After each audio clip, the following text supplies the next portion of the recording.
Barangay LS 91.1 Podcast. Barangay LS 91.1 Podcast. Ang drama ng buhay, ang drama ng barangay. Radyo, nobela.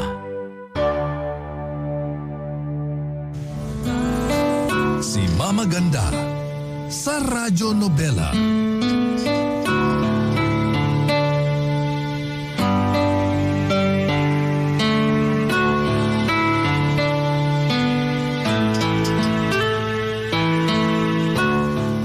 Dear Mama Ganda, magandang araw po sa inyo pati na rin sa mga kabarangay natin na kagaya kong laging nakatutok sa Radyo Nobela.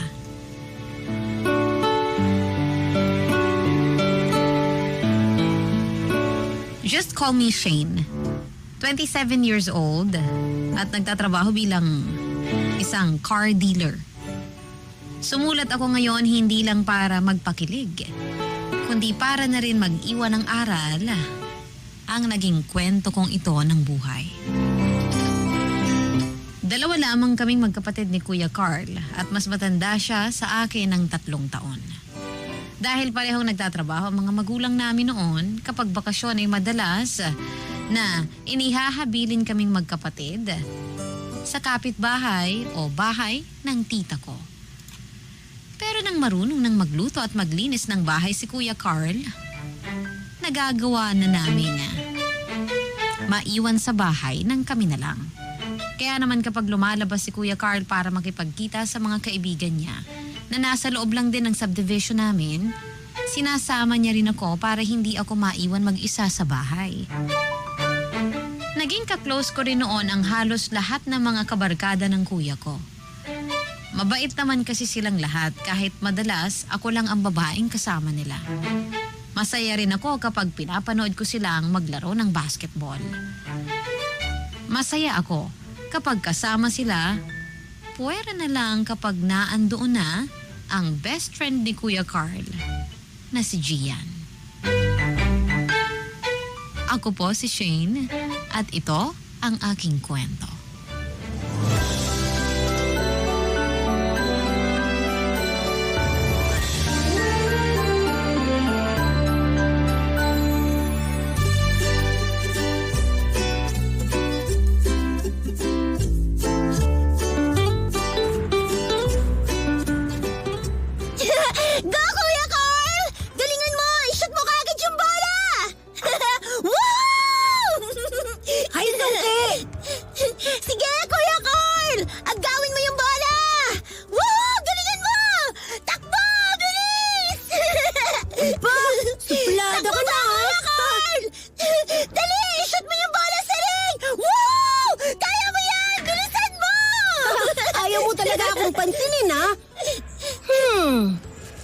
Mukhang masarap tong tinapay na nasa tabi mo, Sungki.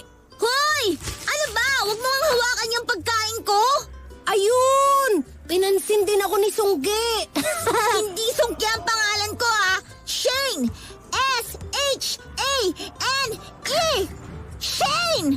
Ah, Shane ba? Sorry, akala ko Sungki ang pangalan mo eh. Magkatunog kasi. Ay nako, ewan ko sa'yo, Gian. Eto naman, galit ka agad. Hindi naman ako nandito para makipag-away sa'yo. Ang totoo, may naisip nga ako na pangalan na bagay sa'yo. At sigurado ako na magugustuhan mo yun. Talaga? Maganda ba yung pangalan na sinasabi mo? Oo, kasing ganda mo. Eto, pakinggan mo.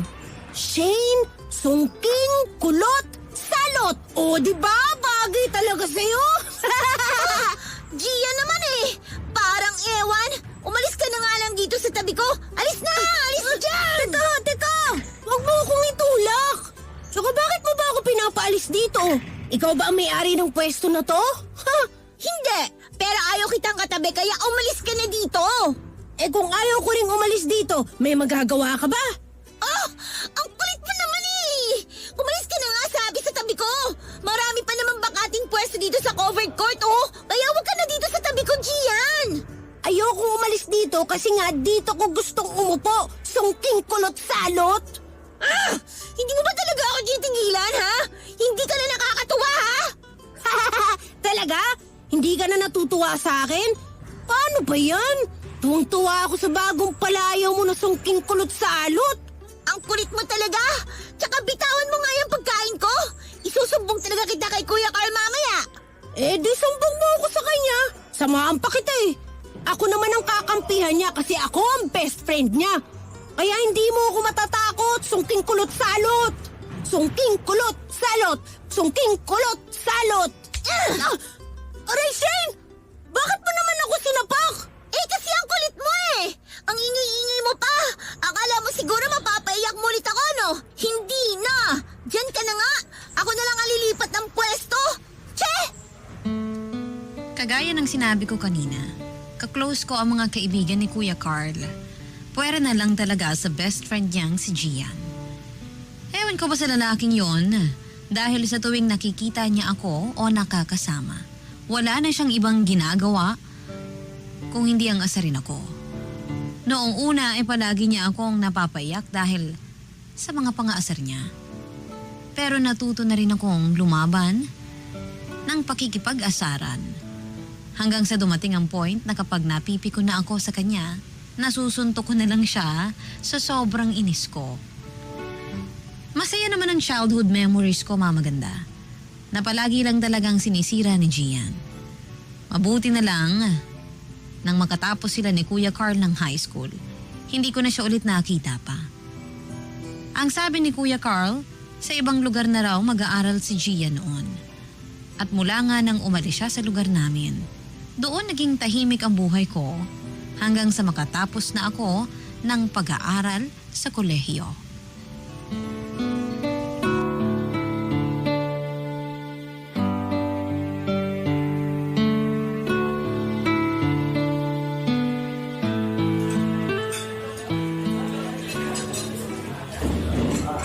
Ano ba yan? Hindi ko pa rin makontak ang number ni Justin. Ang sabi niya, tatawagan niya ako kapag lunch break niya. Pero ni isang text, wala man lang ako natanggap mula sa kanya. Baka naman busy pa sa trabaho yung boyfriend mo. O kaya busy sa ibang babae na tinatrabaho niya. Ibang babae kagad? Hindi ba pwedeng baka nag-overtime lang siya kaya hindi pa siya nakakapag-lunch break? Hay naku Shane, kung hindi lang talaga ako ang nakakita sa boyfriend mo na yan na may nilalanding ibang babae nun, baka maniwala pa ako sa sinasabi mo ngayon. Ewan ko ba sa'yo girl? Sobrang kapal ng helmet mo. 2 beses ka nang niloko, napatawad mo pa rin yung Justin na yan? Ganun talaga kapag mahal mo ang isang tao. Dapat marunong tayong magpatawad at hindi tayo dapat madamot sa chance na pwede nating ibigay sa kanila. Pero dapat hindi rin tayo madamot pagdating sa pagpapahalaga sa mga sarili natin. Pero choice mo naman yan at ayoko nang makialam kasi hindi ka naman magpapatalo. Basta, naniniwala ako na nagbago na si Justin at hindi na siya mambababae ulit. Ay. Tapos ka na bang kumain? Tara na, balik na tayo sa office. Nawala na rin kasi ako ng ganang ubusin tong pagkain ko eh. Sige, ubus na rin naman tong pagkain ko. Tara na. Aray! Ano ba kuya? Ang laki-laki ng daan, namumunggo ka. Naku, miss, sorry. Hindi ko naman sinasadya kasi... Shane? Uy! Shane! Ikaw nga! Teka, Gian, ikaw ba yan? Oo, ako nga to. Grabe! Ang laki ng pinagbago mo, ha? Hindi ka nasungki pero kulot pa rin yung buhok mo. Araw-araw ka pa rin ba nakukuryente sa bahay nyo kaya ganyan pa rin yung buhok mo? Ay naku, ewan ko sa'yo. Hanggang ngayon, hindi ka pa rin nagbabago sa pagiging palaasar mo. Eto naman, ang bilis mapikon. Hindi mo ba ako na-miss? At bakit naman kita mamimiss? Kung alam mo lang talaga kung gaano naging tahimik ang buhay ko mula nung bigla kang nawala. Baka ang ibig mong sabihin, sobra mo ako na-miss mula nang hindi mo na ako nakita nung mga bata pa tayo. Sinabi kaya ni Carl na nalungkot ka raw mula nung umalis ako sa lugar natin. Siguro, umiyak ka nun, no? Grabe, ang filingero mo pa rin talaga hanggang ngayon, no? Nagsasabi lang ako ng totoo. Kasi yun ang nababasa ko dyan sa malalaking mga mata mo. Ewan ko sa'yo, Gian. Bahala ka na nga dyan. Tara na nga, Leia. Umalis na tayo sa restaurant na to bago pa tuluyang masira ang araw ko. Uy, kulot salot! Punta kita sa inyo, ha? Huwag kang mag-alala. Hindi na ako mga agaw ng pagkain mo. Magdadala na rin ako ng plancha sa damit. Baka pwede mong gamitin sa buhok mo. Bahala ka sa buhay mo. Sino yung lalaki na yon, Shane? Kababata ko na best friend ni Kuya Carl. Ah, talaga? In fairness ang gwapo niya. Si Gian? Guwapo? Yok! Sa tingin ko, Leia, kailangan mo na magpataas ng grado ng eyeglasses mo. Malabo na yata ang tingin mo sa pangit na mukha ni Gian eh. Ang pangit kaya ng lalaking yon, at kung alam mo lang talaga, simpangit ang mukha niya ang ugali niya.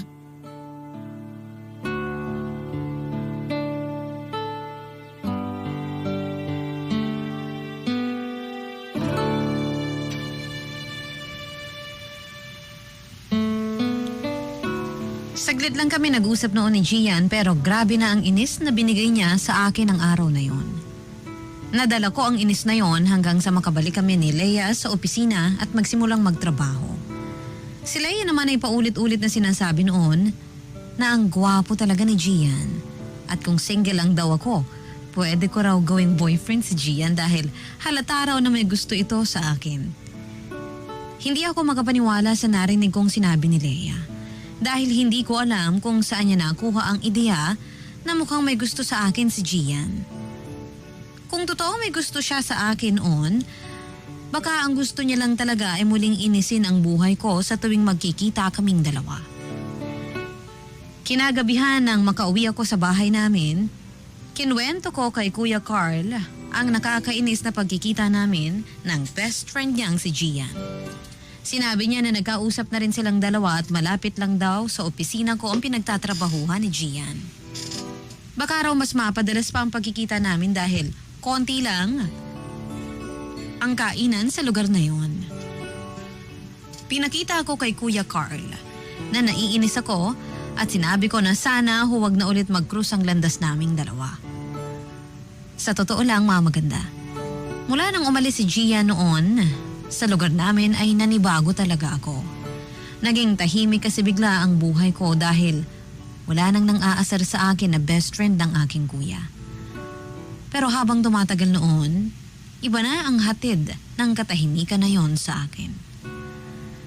Bukod kasi kay Gian, wala nang naglalakas loob na magpapansin o mang-asar sa akin sa lugar namin. Kaya naging sobrang tahimik talaga ng buhay ko noon. Nasa sobrang tahimik, parang bigla po akong nalungkot. At para sa akin, ang lungkot ng buong paligid.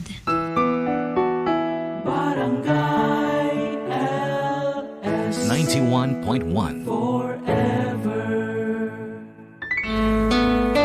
Si Mama Ganda sa Radyo Nobela.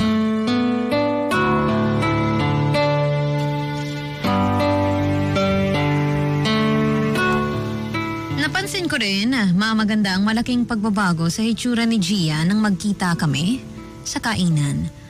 Mula sa patpatin niyang katawan, naging maskulado na iyon. Nag-iba rin ang ayos ng buhok na bumagay sa mukha niya.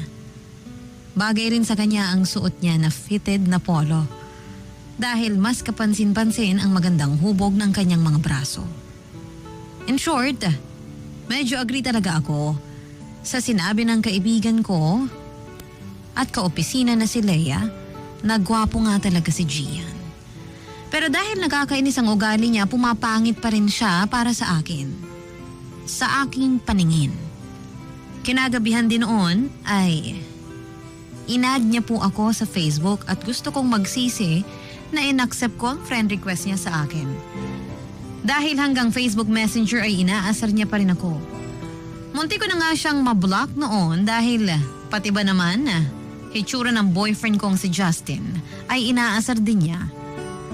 Mukha raw itong bouncer sa bar at mukha raw itong penguin dahil sa maliit nitong height at malalaking mga muscle. Kung saan-saang asaran pa umikot ang pag-uusap namin hanggang sa tanungin niya ako kung totoo raw ba na miss ko na siya. Hindi ko po sinagot ang chat niya na iyon. Dahil kahit ako, ng mga panahon na yon, naramdaman ko sa sarili ko. Na-miss ko nga talaga siya ng sobra. Kahit nakakainis po ang ugali niya. Kaya ang ginawa ko, tinulugan ko na lang siya at hindi na sinagot pa ang katanungan niya.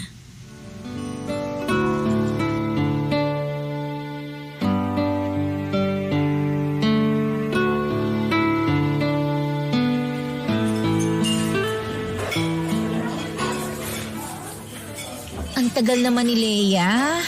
Akala ko dapat malapit na siya dito sa restaurant Hindi man lang niya ako i-text kung nasa na siya.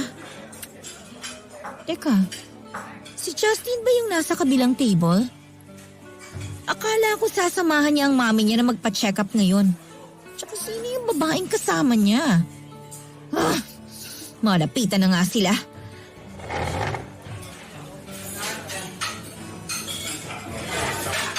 Babe, anong ginagawa mo dito? Shane, bakit nandito ka? Anong ginagawa mo dito? Hindi ba dapat tanong ko muna ang sagutin mo? At saka, sino yung kasama mo? Akala ko ba may lakad kayo ng mami mo ngayon? Han, may problema ba? Han? Tinawag mo nga ng boyfriend ko? Justin, ano to, ha? Shane, saglit lang. Huwag mo muna siyang awayin. Laika, hintayin mo na lang ako sa kotse. Sa iba na lang tayo kumain. Okay, sige. Hoy, teka! Bakit aalis ka na? Kinakausap pa kita! Babe, sandali lang. Hayaan mo na si Laika. Oh, bakit biglang naging babe naman ang tawag mo sa akin ngayon kung kailan wala na yung babae na yon? Ano na naman ba to, Justin? Niloloko mo na naman ba ako? Hinaan mo nga yung boses mo. Nakakaya sa mga tao dito sa restaurant. Pinagtitinginan na tayo. Wala akong pakialam. Sagutin mo na lang ang tanong ko. Sino na naman yung babae na yon? Pinsan ko lang yun. Pinsan tapos hanang tawag sa'yo? Sa'yo nang tawag niya sa mga kaklose niyang pinsan eh. Wow! Grabing sagot naman yan, Justin! Anong tingin mo sa akin, ha? Kahapon lang pinanganak para paniwalaan yung mga sinasabi mo? Alam mo Shane, hindi na kita maintindihan. Ako pa talaga ngayon ang hindi mo maintindihan? Oo, kasi sinasagot ko lang naman ang mga tanong mo tapos ngayon, ayaw mo namang maniwala. Ano bang gusto mong marinig mula sa akin? Kung ano yung totoo, Justin! Ano ba? Maglolokohan na naman ba tayo ngayon dito? Kung nakipagbalikan ka sa akin para nang lokohin ako, dapat pala hindi na ako pumayag na magkaayos tayong dalawa. Sana nakinig na lang ako sa mga kaibigan ko na hindi na dapat kita binalikan. So ngayon, nagsisisi ka na nagkaayos pa tayong dalawa. O di tapusin na lang natin lahat ngayon. Kasi sa totoo lang, nakakapagod na rin naman yung ugali mo. Nakakasawa na yung bunganga mo. At ikaw naman, nakakapagod ka ng mahalin. Akala mo yata, Justin, ikaw lang ang nag-iisang lalaki na kaya ko mahalin sa mundong to? FYI lang ha, kaya ko rin gawin yung ginagawa mo. Kaya rin kitang palitan kagad sa buhay ko.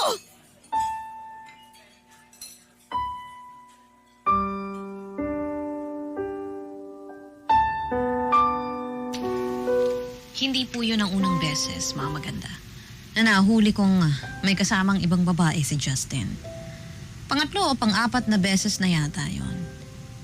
Basta noong mga naunang beses, nagawa ko pa siyang patawarin kapag humihingi siya ng tawad.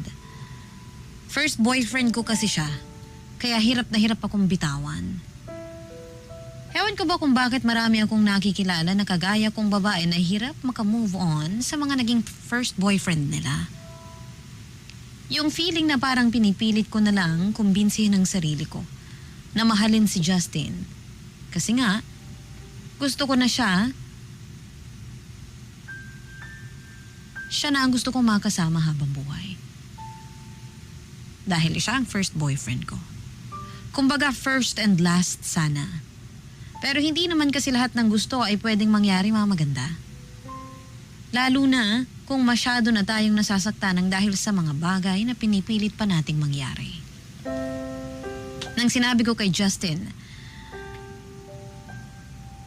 na kaya ko siyang palitan, hindi pa talaga ako sigurado noon kung kaya kong gawin yon.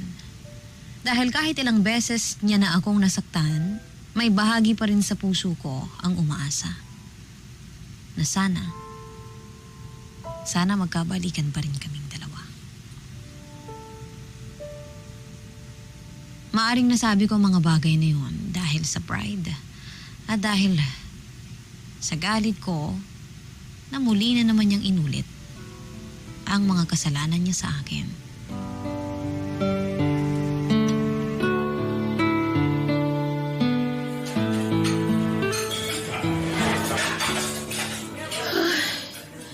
Nakakainis naman, oh. Kung kailan kailangan ko ng kausap at kasama, saka naman ako hindi mapupuntahan ni Lea ngayon. Kulot salot? Sabi na ikaw yan eh. Pwede ba, Gian? Wala ako sa mood ngayon makipag-asaran sa'yo. Kaya pwede ba lumipat ka na lang ng table? Bago tayo magkapikunan at mawalan ako ng ganang kumain dito sa restaurant. Naks, ang seryoso ni Kulot Salot ah. Pinanganak ka ba talaga sa mundong to para lang asarin ako, ha?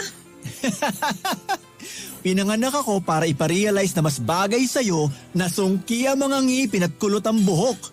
Sino ba kasing iniintay mo dito? Yung boyfriend mong mukhang bouncer sa bar? Siguro ininjan ka niya kaya ka bad trip ngayon oh. Nako, yan ang habang sinasabi ko sa'yo Shane eh. Yung mga ganong itsura talaga, hindi mapagkakatiwalaan yun. Dapat nakinig ka na lang sa sinabi ko na dancer sa bar na lang ang binoyfriend mo. Kesa sa bouncer na mukhang penguin. Ano ang pangalan nun? Justin the Penguin? Ano ba, Gian? Hindi ka ba talaga titigil? Tsaka pwede ba? Huwag mo nga mabanggit-banggit ang pangalan ng lalaki na yan. Dahil una sa lahat, hindi ko na siya boyfriend. Pangalawa, hindi ako ininjan dahil wala siyang karapatan na gawin yun sa akin. Dahil this time, ako na ang nakipag-break sa kanya at hindi ko na babawiin yun. Hindi ko na babalikan ng babaerong kagaya niya. Pagkatapos ko siyang mahuli na naman na may ibang babae, hindi na talaga ako babalik sa kanya. Hindi na kahit kailan itaga mo pa yan sa bato. Uy, Shane, bakit bigla ka na lang umiiyak dyan? Nagbibiroan lang naman tayo dito. Hindi mo kasi ako naiintindihan, Gian. Hindi mo man lang pinag-iisipan ko ano man yung mga salitang lumalabas dyan sa bibig mo. Sorry na, nagbibiro lang naman ako eh. Ito naman oh. Pero hindi sa lahat ng oras, pwede mong gawing biro ang mga bagay na seryoso. Hindi pwedeng palagi mo na lang idaan ang lahat sa mga pang-aasar mo na yan. Sinabi ko na nga na wala ako sa mood makipag-asaran ngayon, di ba? Pero dinidiretso pa rin yung bibig mo. Para kang si Justin na walang pakialam sa nararamdaman ko. Ikumpara mo na ako sa ibang tao, wag lang sa gagong boyfriend mo, Shane. Dahil kahit kailan, hindi ko gugustuhin na masaktan o umiyak ka ng dahil sa akin. Alam mo yung mga kagaya niya na gago at manluloko? Dapat hindi mo na pinag-aaksyan pa ng mga luha. Isipin mo na lang na dahil sa pag-iyak na ginagawa mo ngayon, madadagdagan ka agad ng wrinkles mo. Dapat, Shane, mas maging maganda at malakas ka lalo. Para makita niya na kawalan ka talaga sa buhay niya. At ipakita mo rin na hindi ka na marupok na babalik pa sa kanya. Saka hindi naman talaga kayo bagay na lalaki na yun eh. Ang penguin na kagaya niya, dapat pinapadala sa zoo. Hindi siya bagay sa'yo. Tao ka at hayop siya. Kaya di talaga kayo uubra. Hayop talaga? Oo! O bakit, hindi ba? Dapat dun ibalik sa Antarctica eh. Baka namimiss na siya ng pamilya niya ron. Ewan ko sa'yo.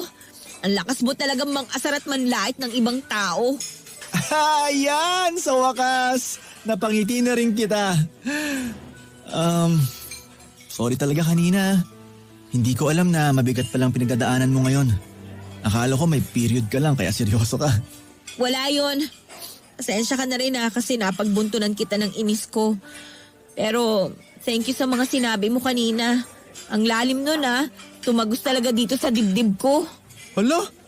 May dibdib ka pala? Di halata Ano ba, Gian? Tigilan mo na nga yung pang-aasar kahit isang araw lang. Sige na nga. Hindi na muna kita aasarin ngayon. At dahil nagugutom na ako at mukhang gutom ka na rin, ililibre na lang kita ng dinner. Pili ka kahit anong gusto mo. Sagot ko.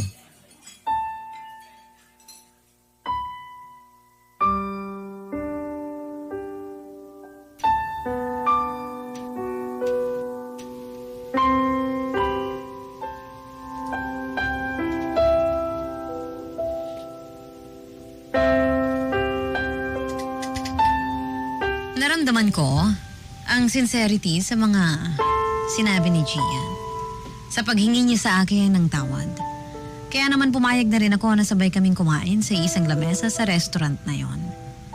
Medyo inaasar niya pa rin ako noon pero sa paraan na matatawa na lang ako, gagaan ang kalooban ko. Yun din ang unang pagkakataon na nakausap ko siya ng medyo seryoso. Kaya hindi ko na rin napigilan pa ang sarili ko na ikwento ang nangyari ng tanghali na yon. Nang makita ko si Justin na may kasamang ibang babae.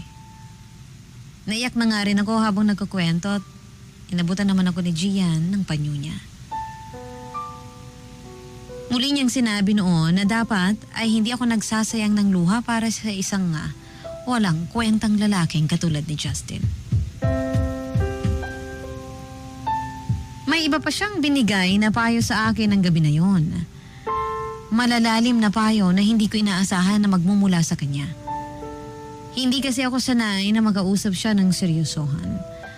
At kapag napapansin niya na napapatulala ako sa kanya, susundan niya ng pang-aasar ang mga susunod niyang sasabihin noon para matawa ako sa inis sa kanya. Masarap sa pakiramdam sa pagkakataong ito ang mga inis na nararamdaman ko kay Gian.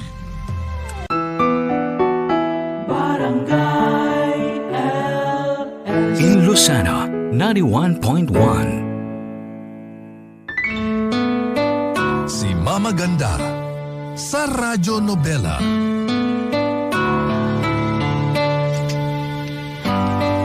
Pagkatapos namin kumain ay inihatid na rin ako ni Gian pauwi ng bahay namin. Nakita pa siya ni Kuya Carl at sinabi nito na himala raw at hindi kami nag-aaway o nagsisigawan ni Gian ng mga oras na yon. Natatawa na lang ako na pinalis si Gian kasi baka kung ano pa ang isipin ng kuya ko tungkol sa aming dalawa. Pero ng mga oras na yon, naramdaman ko na. Naramdaman ko na kahit paano ay gumaan talaga ang loob ko pagkatapos naming mag-usap ni Gian. Naging madalas na rin ang pag-uusap namin ni Gian sa Messenger noon. Minsan din ay sumasabay na siya sa amin ni Leia para kumain tuwing lunch break. Dahil magkalapit lamang po ang pinagtatrabahuhan naming building.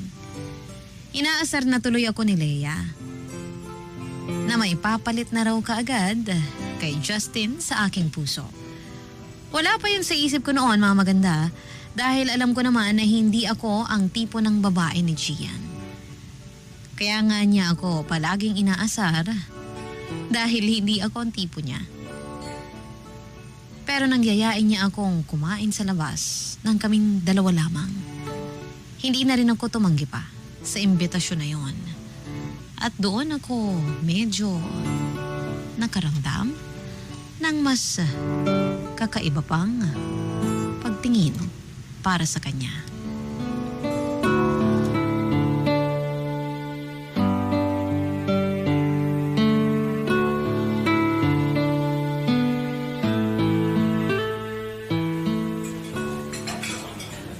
Gian, nasan ka na ba? Nandito na ako sa labas ng restaurant. Magpapark na lang. Grabe ang tagal ha. Late ka na ng 5 minutes. Sorry na. Traffic eh. Sagot ko na lang ang dinner natin ngayon para hindi ka na mainis sa akin. Aba dapat lang. Kasi ikaw ang nagaya ng lakad na to tapos ikaw pa tong late. O sige na, ibababa ko na tong tawag. Ingat ka. Sige, see you na lang mamaya. Bye! Bye! Hi, Shane. Oh, Justin. Grabe. Ang liit talaga ng mundo para sa ating dalawa, no? Parang palagi na lang tayong pinagkikita sa iisang lugar. Kumusta ka na? Maayos naman ako. Good. Mabuti naman at mukhang maayos ka na talaga ngayon. Hindi kagaya nung unang beses na naghiwalay tayong dalawa. Grabe yung pamumugto ng mga mata mo nun. Bakit ka nandito sa table ko? May kasama ka ba ngayon dito? Balikan mo na, mamaya hinahanap ka na. Hinihintay ko lang ang girlfriend ko na dumating. Tapos nakita kita dito kaya nilapitan kita. Ikaw, sino kasama mo? Si Lea na naman ba? Hindi si Lea ang hinihintay ko. May kadate akong ibang lalaki ngayon. We, hindi nga. Shane, hindi mo naman kailangan na gumawa pa ng kwento. Dahil alam ko naman na hanggang ngayon, mahal na mahal mo pa rin ako. At hindi mo magagawang alisin ako dyan sa puso mo. Baby, sorry. Nahirapan ako mag-park sa labas. Ayos lang, kadadating ko lang din naman. Oo nga pala, si Justin. Justin, ito naman si Gian. Pare, Gian, boyfriend ni Shane. Ikaw yung ex-boyfriend ng girlfriend ko, di ba? Mukha ka palang suman sa personal. Anong sabi mo?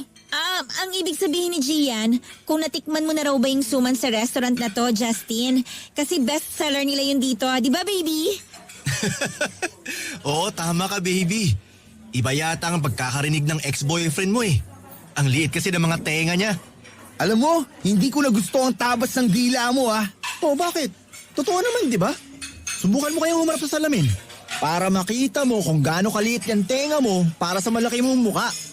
Gago ka, ang yabang mo ah.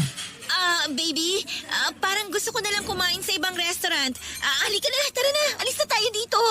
Mabuti pa nga. Kasi mukhang magkakasorais ako kakatingin sa mukha ng penguin na bouncer na to eh. Pwede ba? Bumalik ka na sa igloo mo. Sige na, Justin, alis na kami. Bye!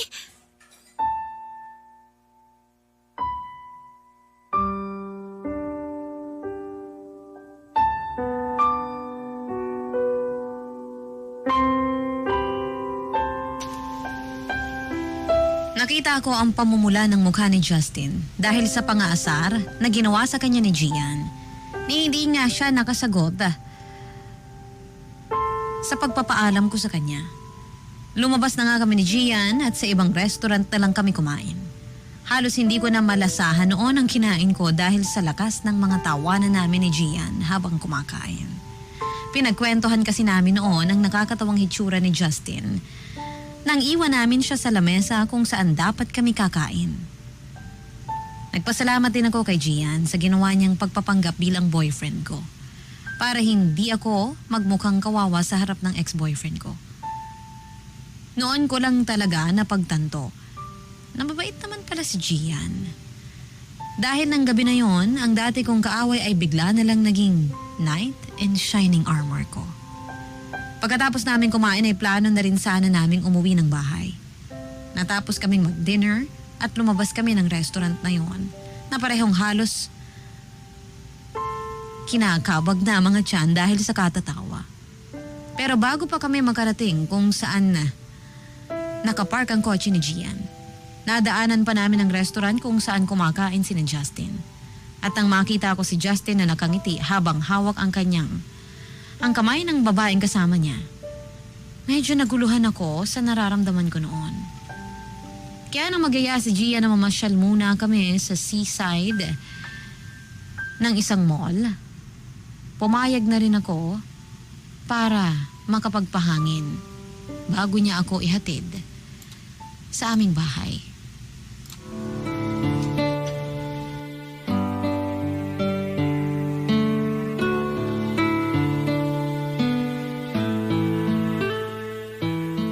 Ang lamig dito, no? Oo nga eh.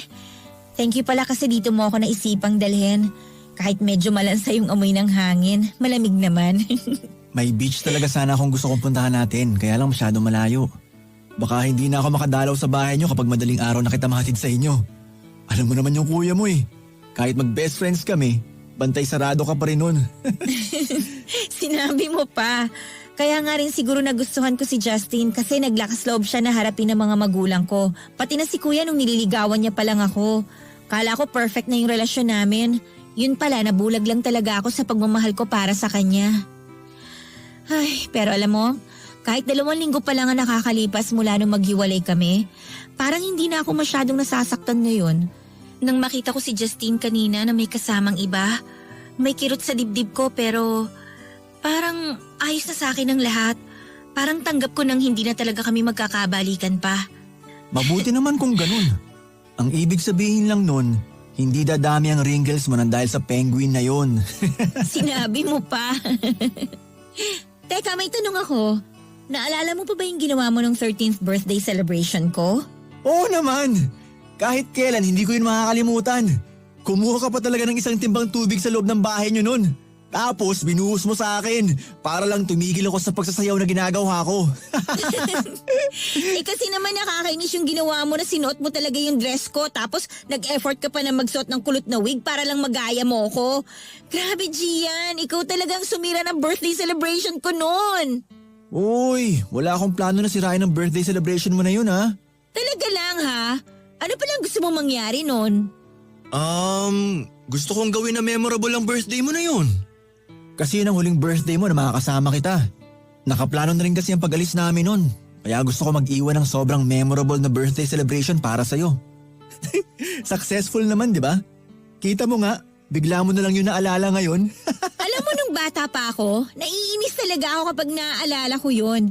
Pero mula nang mag-college ako hanggang sa ngayon na nagtatrabaho na ako, yun ang alaala na binabalik-balikan ko kapag nalulungkot ako. Ewan ko ba? Kapag kasi naaalala ko yun, bigla na lang ako natatawa kahit mag-isa lang ako eh. At isa rin talaga yun sa mga dahilan kung bakit ginawa ko yun. Alam ko na nakakainis talaga ang mga ginawa ko dati. Pero gusto ko lang talagang mag-iwan ng masasayang alaala sa'yo noon. Mga oras na pwede mong balikan at tawanan kapag naaalala mo. At isa pa, gusto ko lang din talaga magpapansin sa'yo ng mga panahong yun, Shane. Ha? Anong ibig mong sabihin? Sige na nga. Aaminin ko na. Ay, matagal na talaga kasi kitang gusto. Hindi ko lang maamin kasi torpe talaga ako kahit hindi masyadong halata.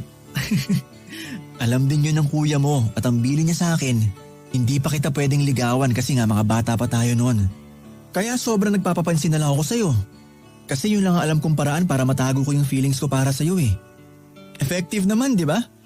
Medyo napapasobra nga lang minsan kasi ang cute mo talaga nun kapag napipikon ka na eh. Pero mas cute ka ngayon, lalo na kapag nakangiti ka. Uy, Shane, naiintindihan mo ba lahat ng sinabi ko? Hindi ka na nagsalita dyan eh. Ha? Oo naman. Medyo nagulat lang ako kasi hindi talaga halata. Akala ko dati gusto mo lang talaga akong asarin at sirain ang childhood memories ko. Grabe ka naman. Sorry na ako, napapasobra talaga ang pang-aasar ko sa'yo noon. Medyo binawasan ko na naman ngayon para hindi ka na ulit umiyak. Huwag ka mag-alala. Kapag naging tayo na, hindi kita sasaktan at mas lalong hindi kita paiiyakin. Kapag naging tayo na? Ang ibig mong sabihin, manliligaw ka na, ganon? Oo. Hindi ko naman na kailangan magpaalam pa, di ba? Ang totoo, matagal ko ring hinintay ito. Yung pareho na tayong nasa tamang edad at may maayos na trabaho. Kaya gagawin ko ang lahat para maipakita sa'yo, sa mga magulang mo at kay Carl na mahal kita at seryoso ako sa'yo. At maghihintay ako, Shane, hanggang sa handa ka na ulit buksan ang puso mo at magmahal ng totoo.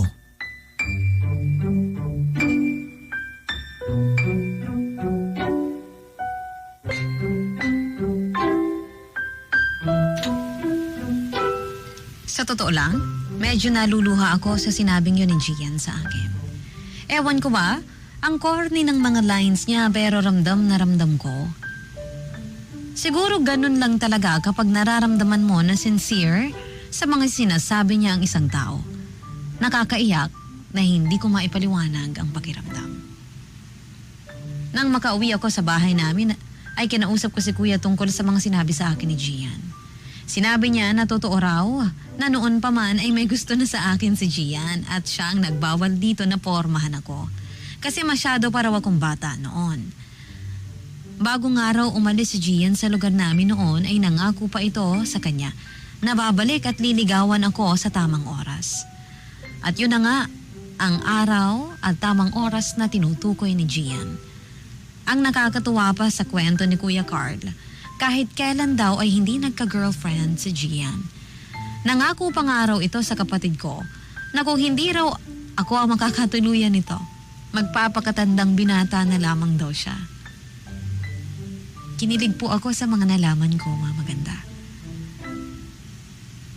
Nagbibiro lang si Gian sa mga sinasabi noon na tinutuunan pala nito, lalo na ang panliligaw sa akin. Ang akala ni Kuya Carl. Biro lang ang mga yon. Kaya kahit ang kapatid ko ay humanga nang sabihin ni Gian na isa sa mga dahilan ng pagbalik niya sa lugar namin ay para to pa rin ang pangako niya, naligawan ako. Marami pa akong nalaman noon tungkol sa effort na ginawa ni Gian para sa akin. Mga effort niya na akala ko ay para lang inisin ako. Pero yun pala ay para makita niyang nakangiti ako at tumatawa. At kagaya nga Nang sinabi ni Gian, sinimulan na niya akong ligawan. Sobrang naging ma-effort siya, hindi lang sa akin, kung hindi pati na rin sa buong pamilya ko. At pagkalipas ng mahigit 1 buwan, binigay ko na rin kay Gian ang matamis kong oo. Hindi ako nahirapan na ibaling ang buong pagmamahal ko sa kanya. Kahit halos 2 taon ang naging relasyon namin noon ng ex-boyfriend kong si Justin. Mabilis rin pong naglaho ang nararamdaman ko para dito. Dahil na rin sa presensya ni Gian sa aking buhay. At kagaya ng sinabi niya noon kailanman ay hindi ako nagsisi. Na ibinigay ko sa kanya ang pagkakataon na maging bahagi ng aking buhay. Dahil ngayon ay 3 taon na at going strong pa rin ang aming relasyon.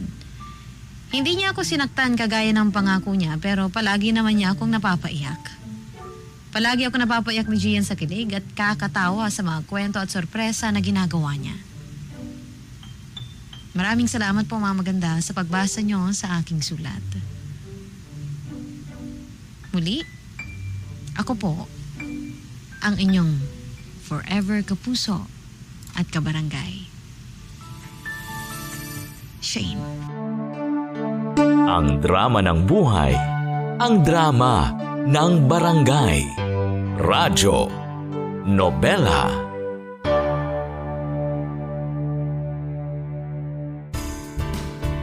Hello mga kabarangay! Nagustuhan mo ba ang itinampok na kwento natin ngayon? Huwag kakalimutan na i-follow ang Barangay LS Nari 1.1 Podcast at ang iba pa naming social media accounts. Huwag din kakalimutan ang pakikinig sa Barangay LS Nari 1.1 Forever!